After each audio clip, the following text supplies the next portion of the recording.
सबसे बड़ी खबर और सबसे बड़ी खुशखबरी तो इसको कहेंगे हम कि अपना हरमुज बाकायदा तौर पर स्ट्रेट ऑफ हरमुज खुल चुका है।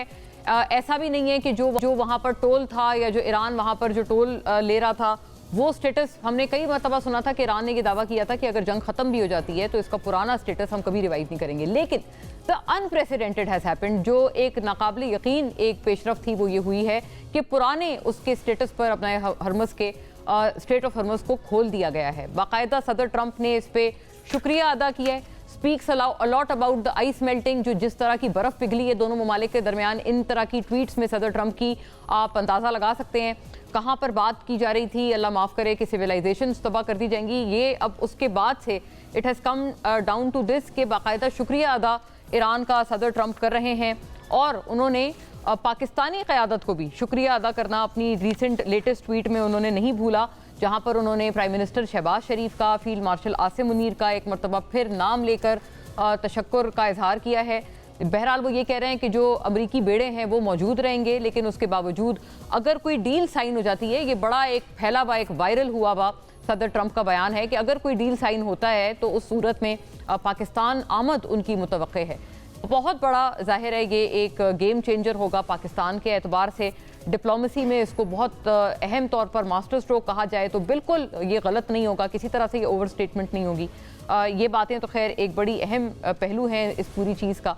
और नाज़रीन, दूसरी तरफ जो जाहिर है जो भारत अलग थलग है, जो भारत की तरफ से बौखलाहट है, वो अपनी मिसालें आप है। क्योंकि अंदाज़ा लगाएं कि जब इस्लामाबाद टॉक्स इनकन्क्लूसिवली ख़त्म हो गई थी तो भारतीय जो हुकूमत है उन्होंने एक तरह से इसके ऊपर जश्न मनाया, बड़े खुशी का इजहार किया।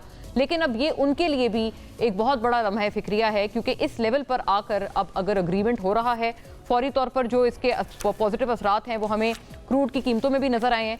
मैं आपको quickly I take you through के जो इस वक्त हम मामलात को चंद को उठा रहे हैं उनको देखते हम चलेंगे।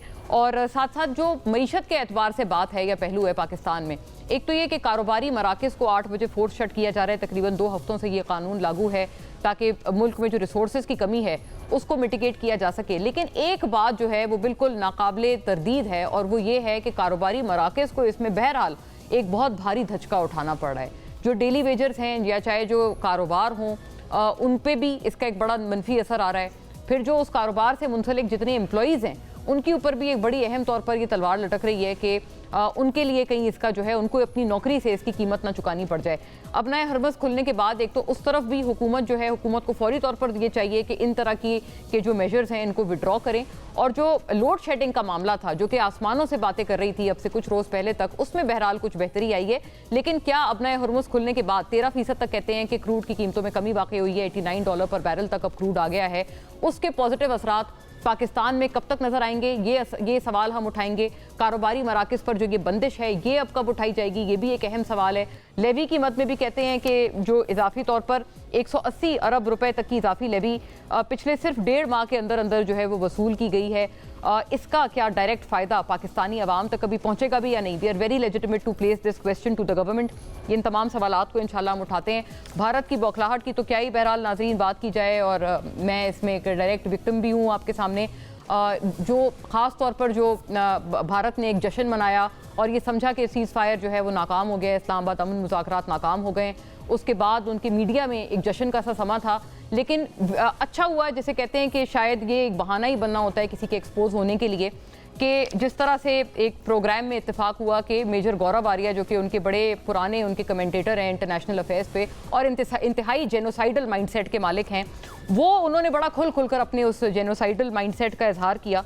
और वो फिर जाहिर है इस हद तक वो चीज़ फैली कि भारतीय मीडिया, भारतीय अपने जो वहाँ पर पब्लिक हैं, उन्होंने अपने आप को उससे अलग थलग किया कि ये इस तरह के जेनोसाइडल लोगों से हमारा कोई वास्ता नहीं है, ना ये हमें रिप्रेजेंट करते हैं।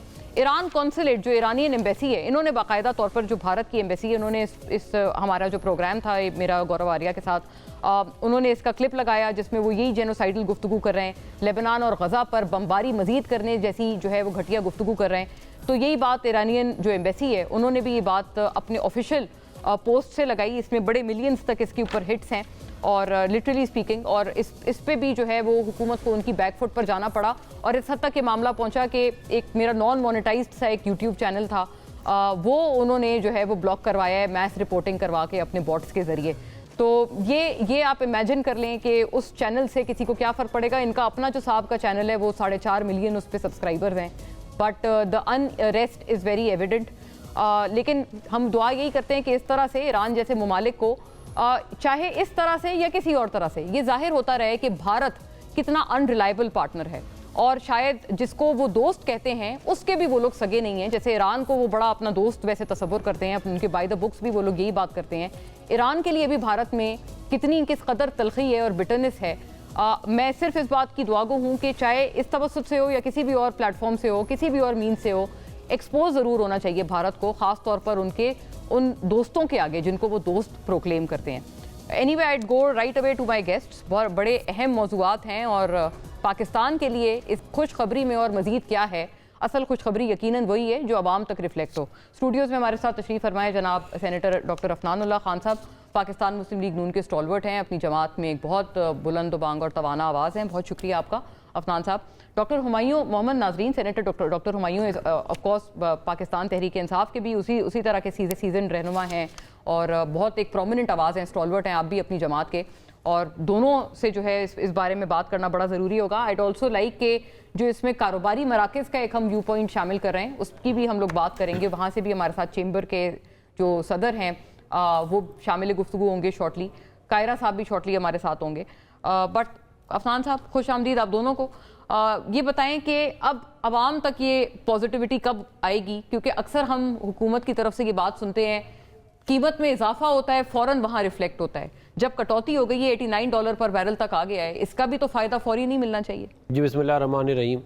देखिए, ये जो हमारी शिपमेंट्स आती हैं, ये जो इंपोर्ट करते हैं हम क्रूड, उसका तरीका ये होता है कि आप अगर फ़र्ज़ करें आज $89 का है ना, तो अब अगर आज बुक होगा तो आज के से 2 हफ्ते बाद वो डिलीवर होगा, तो फिर एवरेज लेते हैं जो शिपमेंट्स आती हैं उनकी इन द लास्ट 2 वीक्स, और जो एवरेज प्राइस निकलती है उसके ऊपर फिर आपकी प्राइस सेट होती है जो ओगरा करता है। तो ये मैकेनिज्म मैं बाय एंड लार्ज आपको बता रहा हूँ, मैकेनिज्म ये है, थोड़ा बहुत और भी इसमें चीज़ें हैं लेकिन बाय एंड लार्ज यही है। हाँ। तो उसके अंदर ये हमारी पूरी कोशिश है कि हम जितना ज़्यादा आवाम को रिलीफ दे सकते हैं हम दें, और उसके ऊपर जो है वो बेस्ट एफर्ट है प्राइम मिनिस्टर साहब की, और उन्होंने काफ़ी कोशिश की है, और वो इंशाल्लाह जल्द अज जल्द इसकी रिफ्लेक्शन जो है वो ये मैं अर्ज कर रही थी कि जब इजाफा होता है हमें ये हर दफा मैकेनिज्म इजाफे में भी आपको बहुत कटौती होती है, तो ये मैकेनिज्म 126 अरब रुपए की आप जो है वो दी थी सब्सिडी जी, और वो पूरी बर्न की इन 8-9 डेज में। करेक्ट। तो वो गवर्नमेंट ने तो कोशिश की है कि फिर जब अभी कम भी की है प्राइस, 520 से आज 480 पे आ गया, और वो 400 सॉरी उससे भी कम आ गया। तो ये पेट्रोल और 180 अरब का लेवी जमा हुआ है पिछले 1.5 माह में। देखिए, लेवी जो है वो तो आप पहले वैसे भी जमा कर रहे हैं, तो गवर्नमेंट को ही जा रहा है, उसका तो एक्सटर्नल फैक्टर से कोई लेना देना नहीं है। और फिर ये भी आप बात ध्यान में रखिए, अगर लोग ये वाली बातें समझते हैं, लेवी बेसिकली इसलिए भी लगाई जाती है ताकि कंजम्पशन कम हो। मतलब इतना महंगा कर दें कि आवाम के हाथों से वैसे नहीं, क्योंकि आप नहीं खरीद सकते, आवाम के हाथों से नहीं, मुल्क के हाथों में नहीं है ना। देखें, हमारे जो है वो हमारे पास अगर फॉरेन एक्सचेंज होगी तो हम खरीदेंगे ना। हाँ, अगर फॉरेन एक्सचेंज नहीं होगी, लेवी में इसलिए मैं आपसे अर्ज कर रही हूँ, लेवी आप कह रहे हैं इसलिए लगाते हैं कि कौन ना खरीद सके, हम कंजम्पशन कम हो उसकी।